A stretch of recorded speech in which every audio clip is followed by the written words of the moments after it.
ग्रह राजांकर अटे पूजार बार प्रभुंकर प्रिय रंग अटई कला लुहा धातु दान सहित तैल बोला भक्ति रे डाकुथिले श्री हनुमान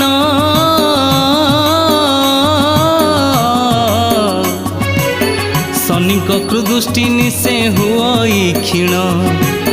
श्रावण मासर प्रति शनिवार रे शनिकर लोह प्रतिमा उपरे पंचामृत ढाली आउ फूल चढ़ाई पूजा करिबा उचित भोग लगाई श्रावणर प्रति शनिवार रे जान अन्न डाली खीरी पूरी कर अर्पण कला वस्त्र पिंधाइब प्रभु शनि को तैल दान करुथिब